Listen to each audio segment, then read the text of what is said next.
Chapitre 22. La simplicité de l'amour. Un homme en robe de sannyasi venait tous les matins cueillir des fleurs sur les branches des arbres d'un jardin tout proche. Les mains et les yeux remplis de convoitise, il cueillait toutes les fleurs à sa portée.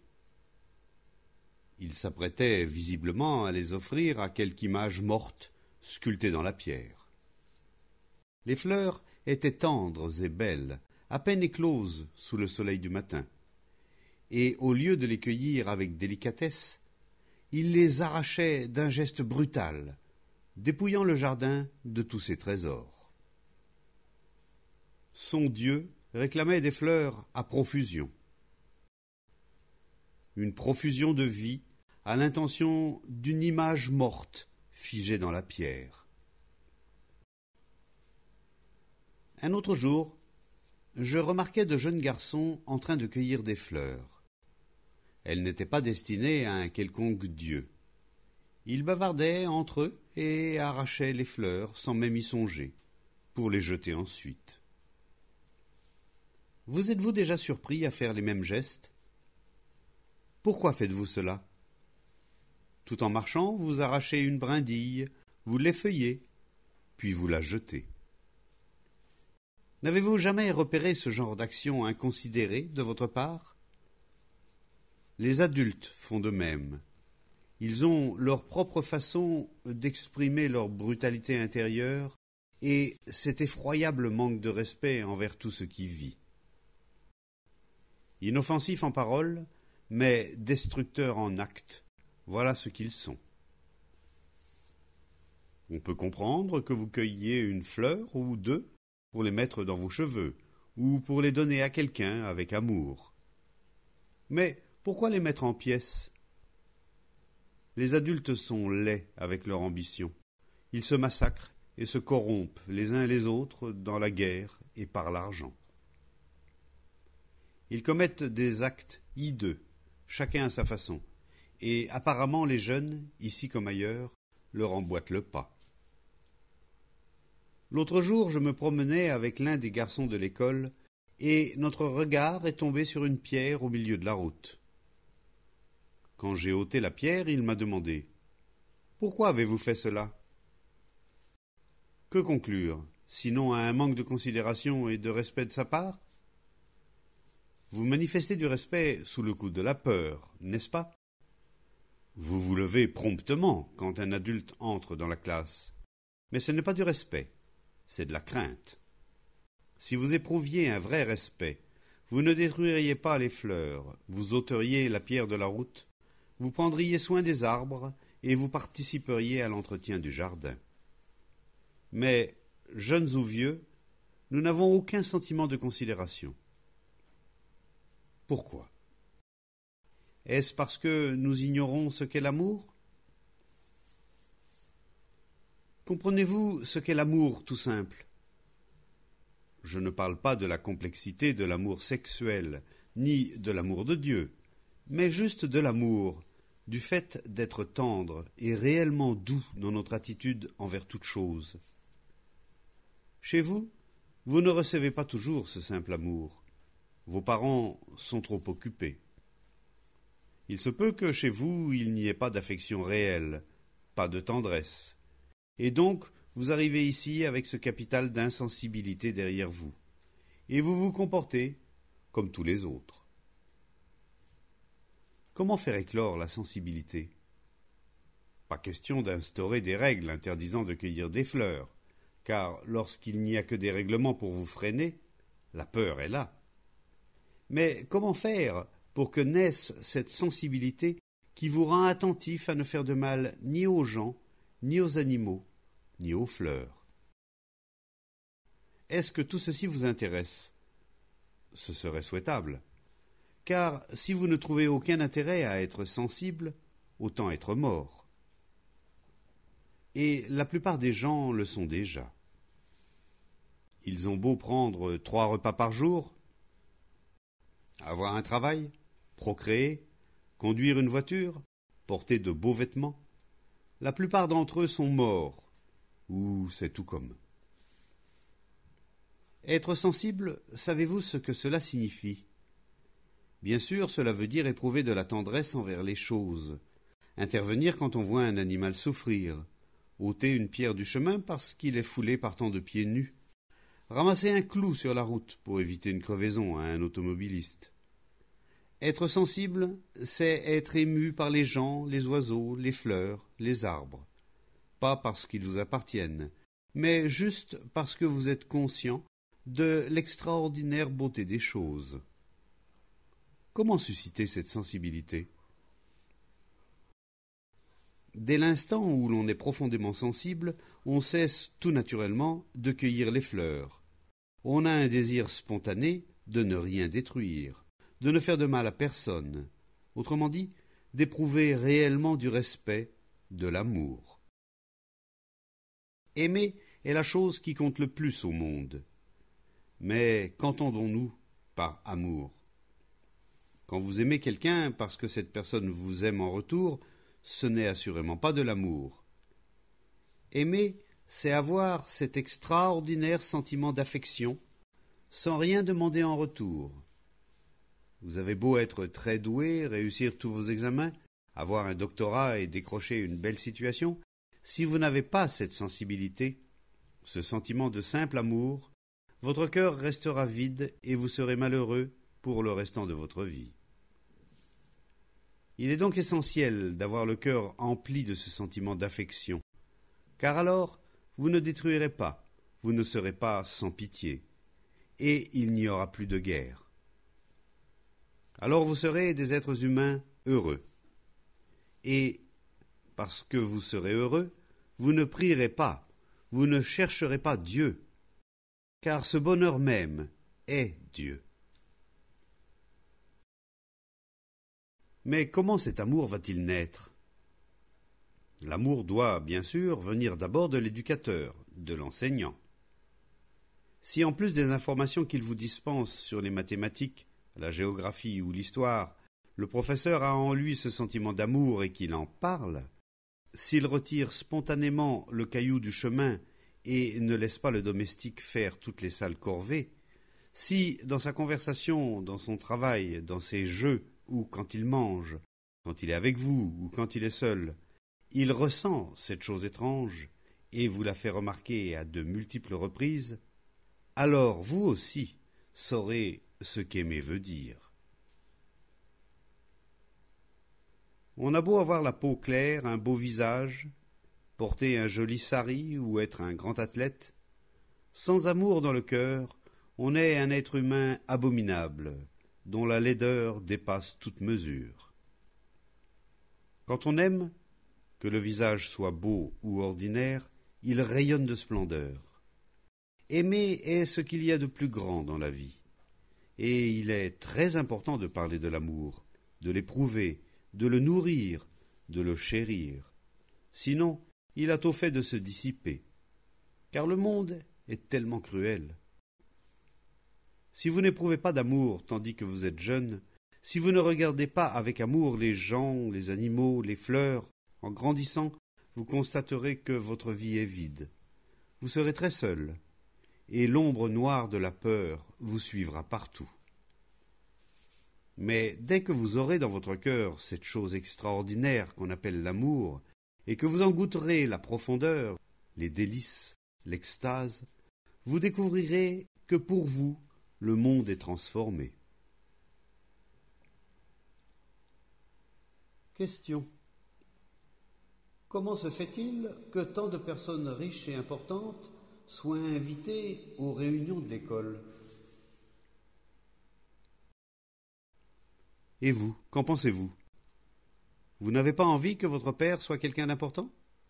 Vous n'êtes pas fier s'il devient député et qu'on parle de lui dans les journaux? S'il vous emmène vivre dans une grande maison ou s'il part en Europe et revient le cigare à la bouche, vous n'êtes pas content? Les gens riches et ceux qui sont au pouvoir sont très utiles aux institutions. L'institution les flatte et ils agissent en sa faveur. Cela marche dans les deux sens. Mais la question ne se limite pas à savoir pourquoi l'école invite les gens importants à ces réunions. Elle est de savoir pourquoi vous aussi, vous voulez devenir un personnage important, Ou pourquoi vous voulez épouser l'homme le plus riche, le plus connu, le plus beau? N'avez-vous pas tous envie d'être grands dans un sens ou dans un autre? Or, quand vous avez ces désirs, les graines de la corruption sont déjà plantées en vous. Comprenez-vous ce que je dis? Laissons de côté pour l'instant la question de savoir pourquoi l'école invite les riches, car il y a aussi des gens pauvres à ces réunions. Mais lequel d'entre vous s'assied à côté des pauvres, des villageois? Vous, peut-être? Avez-vous remarqué cet autre fait extraordinaire?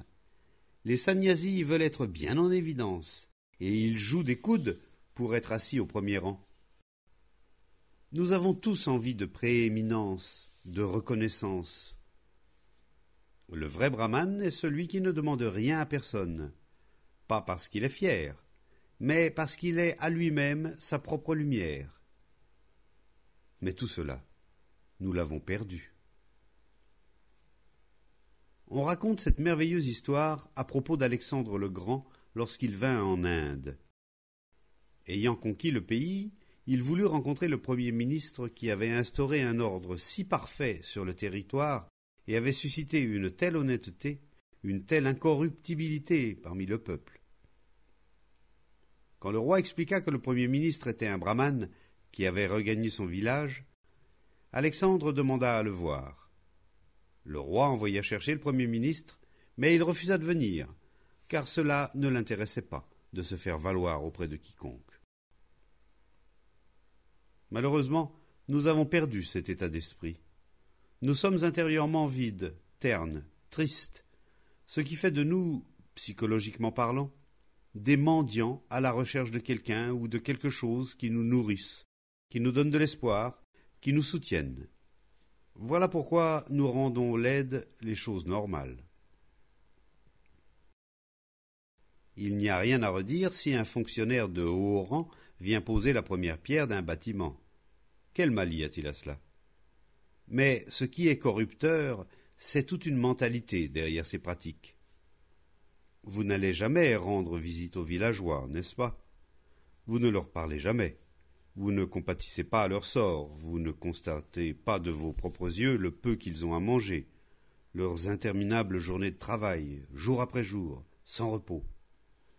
Mais parce qu'il se trouve que j'ai montré du doigt certaines choses, vous êtes prêts à critiquer les autres. Ne restez pas assis là à critiquer, c'est une attitude vaine. Mais allez donc plutôt constater vous-même les conditions de vie dans les villages et faites quelque chose là-bas. Plantez un arbre, parlez aux villageois, invitez-les ici, jouez avec leurs enfants. Alors, vous découvrirez qu'un nouveau type de société verra le jour, parce que l'amour sera présent dans le pays. Une société sans amour est comme une terre sans rivière, c'est un désert. Mais là où il y a des rivières, la terre est fertile. Elle est terre d'abondance et de beauté. Nous grandissons presque tous sans amour. C'est pourquoi nous avons créé une société aussi hideuse que ceux qui y vivent.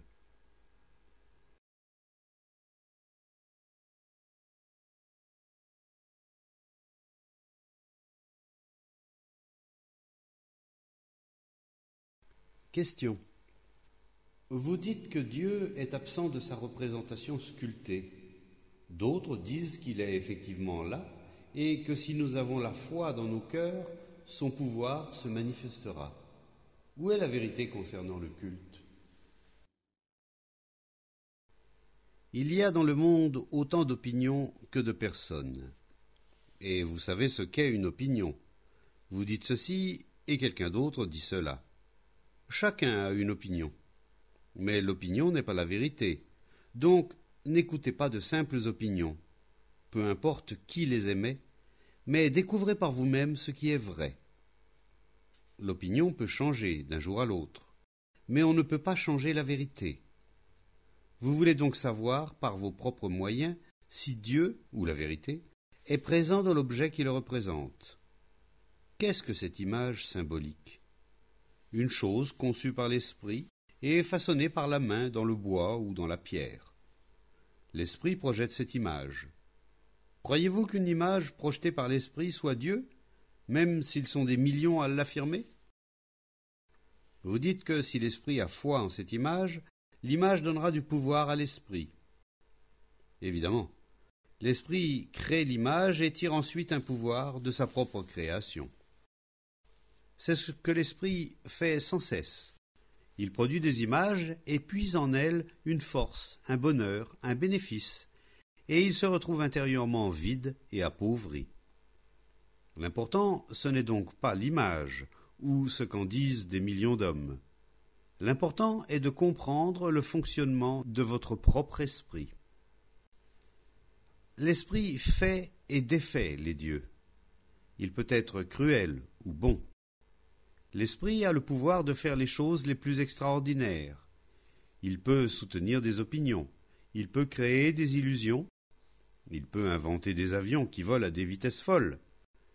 Il peut bâtir des ponts magnifiques, construire d'immenses lignes de chemin de fer, concevoir des machines dont les capacités de calcul dépassent celles de l'homme.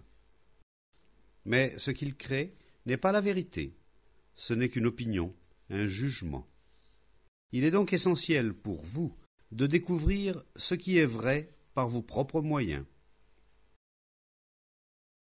Pour découvrir ce qui est vrai, l'esprit doit s'abstenir de tout mouvement, être parfaitement silencieux. C'est cette tranquillité qui est l'authentique acte de vénération, pas vos visites au temple pour offrir des fleurs tout en écartant le mendiant en chemin. Vous voulez vous concilier les dieux parce que vous les craignez, mais la vénération, ce n'est pas cela. Quand vous comprenez l'esprit et que l'esprit est totalement silencieux, sans y être contraint, cette tranquillité silencieuse est la vénération véritable, et c'est au cœur de ce silence que se manifeste ce qui est vrai, ce qui est beau, ce qui est Dieu. Question. Vous avez dit un jour que nous devions rester tranquillement assis à observer l'activité de notre propre esprit. Mais nos pensées s'évanouissent dès que nous nous mettons à les observer consciemment.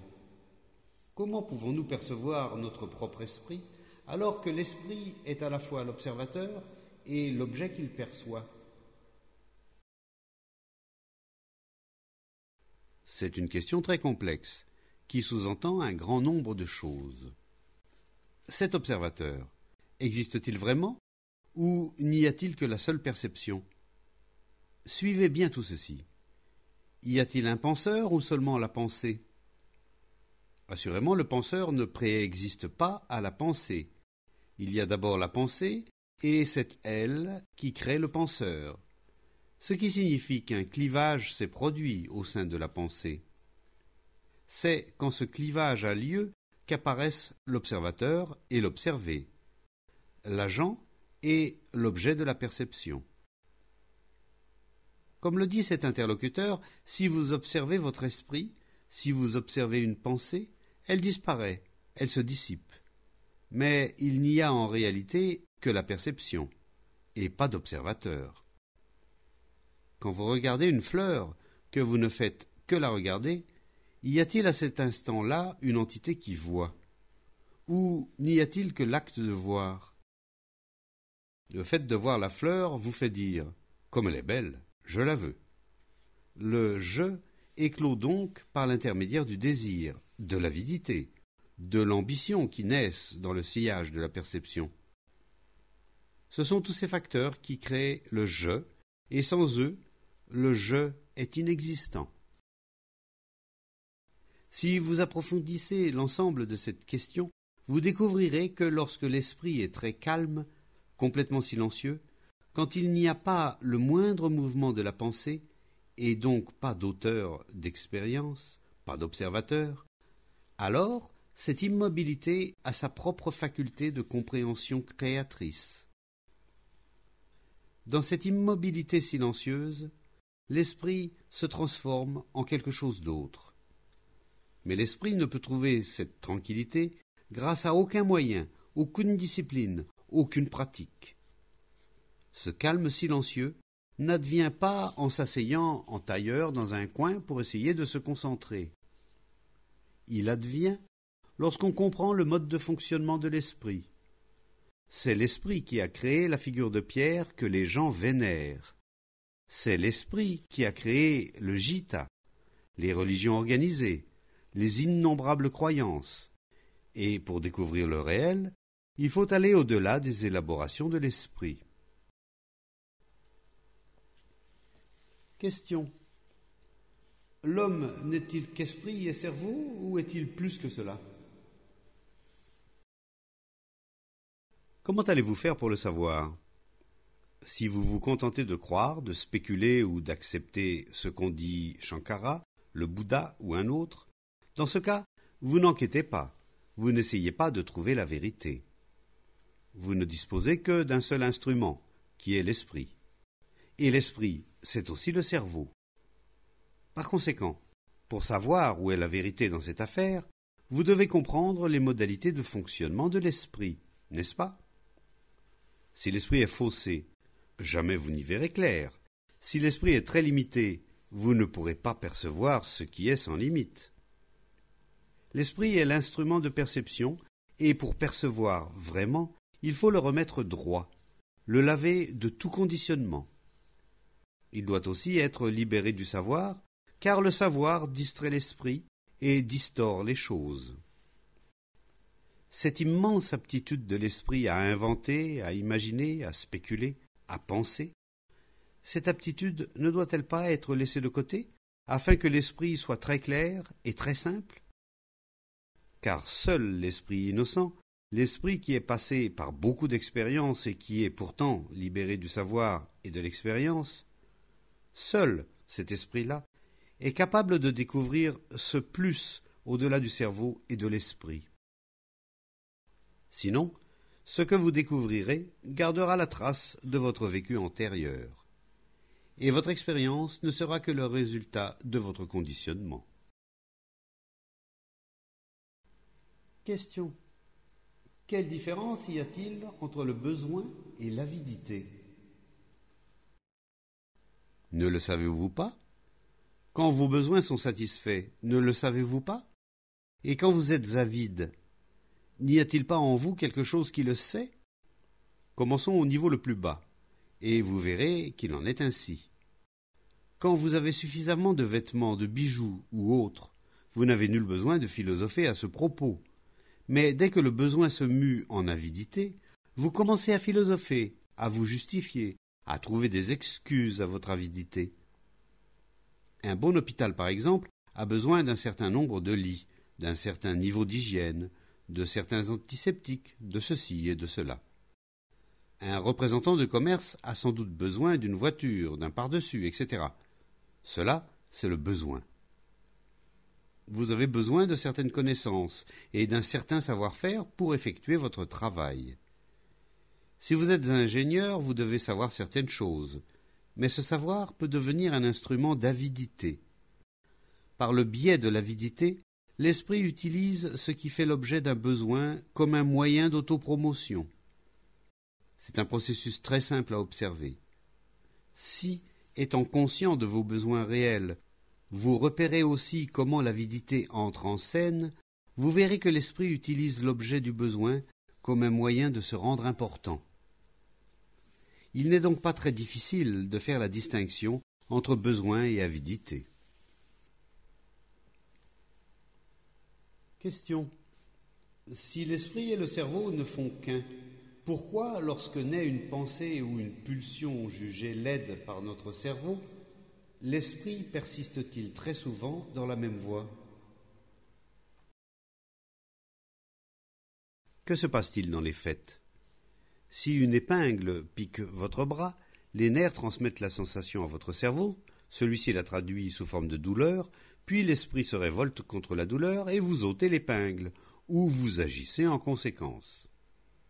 Mais dans certains cas, l'esprit persiste dans la même voie, tout en sachant qu'il s'agit de choses laides ou stupides. Il sait à quel point il est stupide de fumer, et pourtant, on continue à fumer. Pourquoi? Parce qu'il aime les sensations que procure le tabac, c'est tout. Si l'esprit était aussi intensément conscient de la stupidité du tabagisme qu'il l'est d'une piqûre d'épingle, on cesserait de fumer immédiatement. Mais il refuse de voir les choses en toute lucidité, parce que fumer est devenu une habitude plaisante. Il en va de même pour l'avidité ou la violence. Si l'avidité était aussi douloureuse pour vous que la piqûre d'épingle dans votre bras, vous cesseriez instantanément d'être avide, sans philosopher outre mesure. Et si vous étiez conscient de la signification de la violence, vous n'écririez pas des volumes entiers sur la non-violence, qui ne sont que des fadaises, car vous ne ressentez pas les choses, vous vous contentez d'en parler. Si vous mangez quelque chose qui vous donne de violents maux de ventre, vous ne continuez pas à en manger, n'est-ce pas? Vous arrêtez immédiatement. De la même façon, si, ne serait-ce qu'une fois, vous vous rendiez compte que l'envie et l'ambition sont novices, perverses, aussi mortelles que la morsure d'un cobra, vous y seriez attentif. Mais voyez-vous, l'esprit ne tient pas à y regarder de trop près, car ce sont des domaines dans lesquels il est directement intéressé, et il refuse d'admettre que l'ambition, l'envie, l'avidité, la convoitise sont des poisons. Il dit donc: discutons de la non-avidité, de la non-violence, ayons des idéaux. Et entre-temps, il persiste avec ses poisons. Découvrez donc par vous-même à quel point ces choses-là sont corruptrices, destructrices, nocives, et vous les abandonnerez très vite. Mais si vous vous contentez de dire « je ne dois pas », et que vous continuez comme par le passé, vous jouez à un jeu hypocrite. De deux choses l'une, optez pour le chaud ou pour le froid.